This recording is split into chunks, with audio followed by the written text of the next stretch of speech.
जय हिंद, नमस्ते। आप सभी साथियों का पुनः एक बार स्वागत है स्टूडेंट वार एजुकेशन परिवार में। गाइस, आज की फिर एक शानदार लेटेस्ट अपडेट और गवर्नमेंट जॉब में आप सभी साथियों का स्वागत है। अब बात करने वाला हूँ यह जॉब किसके तरफ से आप लोगों के लिए निकाली गई है और सारी की सारी डिटेल यहाँ पे देने वाला हूँ मैं। ओके, तो देखिए यह जो वैकेंसी निकाली गई है वह निकाली गई है NHPC मतलब national hydro electric power corporation की तरफ से यह वैकेंसी निकाली गई है। जी हाँ, NHPC लिमिटेड की तरफ से। अब ये NHPC लिमिटेड क्या वर्क करती है, तो नाम से स्पष्ट है प्यारे साथियों, national hydro electric power corporation मतलब आप लोगों का जो है जल के द्वारा बिजली किस प्रकार से बनाई जाती है, यहाँ पे ये कार्य किया जाता है। Okay, energy is future make it bright, ये इसका जो है लोगो है। तो गाइस, बात करने वाले सारी की सारी डिटेल यहाँ पे। वैकेंसी बहुत बढ़िया है, इसका सैलरी पैकेज भी बहुत बढ़िया है और शानदार फैसिलिटी भी आप लोगों को देने वाले हैं। तो देखिए गाइस, यहाँ पे आगे बात करने वाले सैलरी के बारे में भी, सिलेबस के बारे में, एग्जाम पैटर्न और सिलेबस किस प्रकार का रहने वाला है, सिलेक्शन किस प्रकार से होगा। देखिए यहाँ पे चैनल को अभी तक सब्सक्राइब नहीं किया है तो सब्सक्राइब जरूर कर लीजिएगा। क्योंकि यहाँ पे हम लोग डेली गवर्नमेंट जॉब संबंधित नोटिफिकेशन आप लोगों के लिए यहाँ पे लेकर आते रहते, चाहे वो ITI हो, डिप्लोमा हो, डिग्री हो, आप लोगों ने जो भी कर रखा हो, आप लोगों के लिए डेली रिलेटेड जॉब लेके आते रहते हैं। तो चलिए देख लेते हैं हम इसके बारे में जानकारी पूरी। ओके, चलिए। तो ऑफिस आप लोगों का प्रॉपर आप लोगों का जो है इसका हरियाणा में है। ओके, देखिए यहाँ पे NHPC a premier schedule A mini ratna company. Okay, तो किस प्रकार की कंपनी? मिनी रत्न कंपनी है जो कि भारत सरकार के अंतर्गत कार्य करती है। जी हाँ, अब यहाँ पे वैकेंसी की डिटेल देख लेते हैं हम लोग। वैकेंसी की डिटेल देखिए यहाँ पे सबसे पहले क्या क्या दे रखा है। ओके, पोस्ट दे रखा है, किस पोस्ट के लिए निकाला गया है, फिर ग्रेड, फिर पे स्केल मतलब सैलरी आप लोगों की। ओके, चलिए तो देखते गए इस यहाँ पे इधर में आप लोगों का एजुकेशन क्वालिफिकेशन क्या रहने वाला है और अगर किसी पोस्ट में एक्सपीरियंस लगने वाला है तो वो सारी डिटेल मैं देने वाला हूँ। मिनिमम एज क्वालिफिकेशन क्या रहने वाला है। ओके, मिनिमम एज क्वालिफिकेशन आप लोगों का। ओके, चलिए तो देखते हैं सारी की सारी डिटेल। सबसे पहले नंबर की पोस्ट आप लोगों की जूनियर इंजीनियर सिविल की पोस्ट। ओके, किसकी? सिविल की पोस्ट है। इसका जो ग्रेड है 1 है और आप लोगों की सैलरी रहने वाली है 29,600 यानी 29,600 और लास्ट पेमेंट आप लोगों की बनेगी 1,19,500 रुपये, यानी बहुत बढ़िया और शानदार सैलरी यहाँ पे आप लोगों को मिलने वाली है। अब यहाँ पे देखिए जरूरी क्वालिफिकेशन आप लोगों को क्या लगने वाला है। तो प्यारे साथियों, आप लोगों के पास 3 year full time regular diploma in civil engineering from government. Okay, government recognised university या इंस्टीट्यूट से आप लोगों के पास होना चाहिए। कितने? 60% मार्क्स से पास आउट होना चाहिए। अब यहाँ पे कंडीशन एक और रखा है, SC ST PWD जो कैंडिडेट्स होते हैं उनको छूट दे रखा है। यहाँ पे 50% मार्क्स भी है इनके तो चल जाएगा, SC ST PWD कैंडिडेट के। मैक्सिमम एज और मिनिमम एज की बात कर लेते तो देखिए मैक्सिमम 30 साल तक वाले कैंडिडेट इस फॉर्म को अप्लाई कर सकते हैं, ये आप लोग ध्यान रख लीजिएगा। बैकलॉग वैकेंसीज यहाँ पे दे रखा है। देखिए 149 टोटल सिविल वाले कैंडिडेट को वैकेंसी दे रखा है, यानी सबसे ज़्यादा सिविल वाले कैंडिडेट को यहाँ पे 149 वैकेंसी दे रखा है। डिप्लोमा होना चाहिए आप लोगों के पास सिविल का, ये आप लोगों को बता दूँ। ओके, चलिए आगे बढ़ते हैं। जूनियर इंजीनियर इलेक्ट्रिकल है, इनको भी सैलरी वही मिलने वाली जो आप लोगों का सिविल इंजीनियर को मिलने वाली।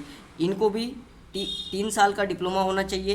किससे? इलेक्ट्रिकल से डिप्लोमा होना चाहिए। ओके, 60% यहाँ पे आप लोगों को लगेगा, बाकी PWD SC ST कैंडिडेट को 50%। ओके, चलिए और आगे देखिए यहाँ पे इनको भी 30 साल जो है यहाँ पे एज रखा है और 74 पोस्ट आप लोगों की है। ओके प्यारे साथियों, चलिए आगे आप लोगों का आ जाता है। देखिए यहाँ पे मैकेनिकल वालों के लिए, जूनियर इंजीनियर के लिए ये भी सेम सैलरी है और 3 साल का यहाँ पे डिप्लोमा मैकेनिकल से होना चाहिए गवर्नमेंट रिकॉग्नाइज्ड इंस्टीट्यूट से। ओके, देन 60% डिप्लोमा में होना चाहिए। SC ST PWD कैंडिडेट के लिए 50 रखा है, यहाँ पे भी 30 साल और 63 पोस्ट यहाँ पे आप लोगों की है। ओके प्यारे साथियों, जॉब संबंधित नोटिफिकेशन के लिए चैनल को सब्सक्राइब जरूर कीजिएगा। Okay, junior engineer electronics and communication वालों की बात कर लेते हैं यहाँ पे, तो इनका भी सैलरी सेम है 3 साल का डिप्लोमा इलेक्ट्रॉनिक्स एंड टेलीकम्युनिकेशन से, गवर्नमेंट से वो भी, और 60% आप लोगों के डिप्लोमा में होना चाहिए, 50% SC ST वालों को। ओके, 10 पोस्ट यहाँ पे, और 30 साल आप लोग जो है कैंडिडेट अप्लाई कर सकते हो, 30 साल तक वाले। आगे बढ़ते प्यारे साथियों, तो देखिए यहाँ पे सुपरवाइज़र की पोस्ट है IT। ओके, सुपरवाइज़र IT के लिए निकाला है यहाँ पे। तो यहाँ पे आप लोग देखिए क्या क्या होना चाहिए, सैलरी सेम है। ओके, चलिए, तो देखिए यहाँ पे 3 year regular polytechnic diploma in computer science, यानी CS से डिप्लोमा होना चाहिए आप लोगों के पास। IT होना चाहिए फ्रॉम गवर्नमेंट या गवर्नमेंट रिकॉग्नाइज्ड इंस्टीट्यूट विन 7%। ओके, 60% से आप लोगों के पास होना चाहिए। BCA कर रखा हो आप लोगों ने, या BSc कंप्यूटर साइंस कर रखा हो, या IT कर रखा हो, तो वो भी फॉर्म को अप्लाई कर सकते हो। ओके, 30 साल यहाँ पे मैक्सिमम एज है, और टोटल 9 वैकेंसी आप लोगों की है, ध्यान रखना है। ओके गाइस, देन यहाँ पे एसेंशियल एक्सपीरियंस मांगा है IT वालों को। 1 साल का एक्सपीरियंस होना चाहिए, कहीं भी आप लोगों ने किया हो, जैसे software, web, mobile web development, या अदर जो भी आप लोगों का है। सुपरवाइज़र सर्वे की बात कर लेते हैं। यहाँ पे सैलरी सेम रहने वाली, 3 साल का फुल टाइम डिप्लोमा होना चाहिए सर्वेइंग में, surveying engineering from government recognise. 60% यहाँ पे इनको भी मांगा है, और एक्सपीरियंस भी रखा है इस फील्ड में। एक्सपीरियंस अगर आप लोगों का है तो बेटर ऑप्शन आप लोगों के लिए होगा। 30 साल मैक्सिमम एज, और 19 पोस्ट रखा है। ओके, चलिए अदर पोस्ट देख लेते हैं। सीनियर अकाउंटेंट, ओके, CA की पोस्ट है यहाँ पे। CA पास होना चाहिए आप लोगों का, और इंटर CMA पास। ओके, ये भी चल जाएगा। 30 साल की एज है, 28 पोस्ट है। हिंदी ट्रांसलेटर की पोस्ट है, ओके, हिंदी ट्रांसलेटर की पोस्ट है। तो यहाँ पे आप लोगों का देखिए, master degree from recognised Indian university in Hindi with English and. Okay, तो आप लोगों के पास मास्टर डिग्री होना चाहिए। 30 साल की एज रखा है, 14 पोस्ट है। यहाँ पे आप लोगों का सैलरी देखिए यहाँ पे थोड़ा घट गई है, 27,000 और 1,05,000। ओके, ड्राफ्ट्समैन सिविल, यहाँ पे ड्राफ्ट्समैन सिविल वालों के लिए वैकेंसी निकली है। 25,000 से 85,000 सैलरी मिलने वाली है। 10th pass out education qualification, और ITI इन ड्राफ्ट्समैन सिविल से होना चाहिए, NCVT विथ। ओके, 14 पोस्ट है यहाँ पे आप लोगों की, किसकी, 30 साल यहाँ पे भी एज रखा है। ड्राफ्ट्समैन सिविल की 14 पोस्ट है। ड्राफ्ट्समैन की बात कर लेते हैं, इलेक्ट्रिकल या मैकेनिकल की, तो यहाँ पे इनकी भी सैलरी सेम है। Matriculation pass and ITI in draughtsman mechanical या इलेक्ट्रिकल ट्रेड फॉर NCVT, तो यहाँ पे इनकी 8 पोस्ट है। ओके, तो इस प्रकार से यहाँ पे देखिए। अब देखिए यहाँ पे आप लोगों का ज़रूरी बात देख लेते हैं हम, जो आप लोगों के काम की सारी ज़रूरी बात देखेंगे। तो एप्लीकेशन फ़ी क्या मिलने वाली है, चलिए एप्लीकेशन फ़ी मिलने वाली है आप लोगों की। देखिए यहाँ पे general, EWS and OBC non criminal candidate के लिए यहाँ पे 295 रुपये लगने वाले हैं। देन गाइस अदर जो भी कैटेगरी है SC ST, उनको कोई भी फी पे नहीं करना है। और फॉर्म कहाँ से अप्लाई कर सकते हो, तो फॉर्म कर सकते हो आप www.nhpcindia.com ऑफिशियल वेबसाइट है, वहाँ से फॉर्म को अप्लाई कर सकते हो।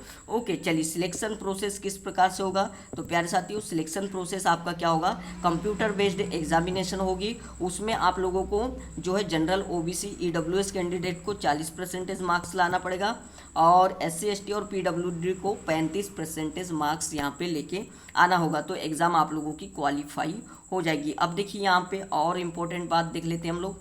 आप लोगों के जो सेंटर है, ओके, वो 18 सिटीज़ में होंगे। आप अपनी करीबी जो भी सिटी है वो चुन लोगे। ओके, सिटियों के नाम वैसे तो दे रखे यहाँ पे थोड़ा कुछ। ओके, चलिए मीडियम ऑफ एग्जामिनेशन, एग्ज़ाम जो आप लोगों की होगी कंप्यूटर बेस्ड टेस्ट होगा। ओके, उसका इंग्लिश या हिंदी लैंग्वेज रहेगी। ड्यूरेशन आप लोगों का 3 घंटे का पेपर होगा, मतलब 180 मिनट का। टोटल मार्क्स 200 रहेंगे। और ये देख लेते हैं सब्जेक्ट आप लोगों के, यानी आप लोगों का सिलेबस किस प्रकार से है। जैसे कि आप लोगों का for junior engineer, electrical, mechanical, EC, IT, surveyor या CA, इन सारे को आप लोगों का जो है किस प्रकार से, पार्ट 1 आप लोगों का होगा। 140 क्वेश्चन देंगे आप लोगों को पार्ट 1 में, वो आप लोगों के सब्जेक्ट बेस्ड रहेंगे। ओके, और पार्ट 2 में 30 MCQ जनरल अवेयरनेस और करंट अफेयर के। पार्ट 3 में 30 नंबर की रीजनिंग रहेगी। ये आप लोग ध्यान रख लीजिएगा, इस प्रकार से एग्ज़ाम होगी। अब देखिए यहाँ पे हिंदी ट्रांसलेटर पोस्ट के लिए 110 क्वेश्चन होंगे। इनकी भी इसी प्रकार से लगभग सेम एग्ज़ाम होगी। ओके प्यारे साथियों, अभी देखिए यहाँ पे इम्पोर्टेंट डेट के बारे में चर्चा कर लेते हैं। फॉर्म को आप कब से कब तक अप्लाई कर सकते हो, तो देखिए यहाँ पे 9 जून से फॉर्म स्टार्ट हो गए हैं आप लोगों के, और ये आप लोगों की लास्ट डेट आप लोगों की रहेगी 30 जून तक आप इस फॉर्म को अप्लाई कर सकते हो। तो बहुत अच्छी और शानदार वैकेंसी है प्यारे साथियों। इसी प्रकार की शानदार लेटेस्ट गवर्नमेंट जॉब संबंधित लेटेस्ट अपडेट के लिए हमारे चैनल को सब्सक्राइब जरूर कर लीजिएगा। थैंक यू प्यारे साथियों।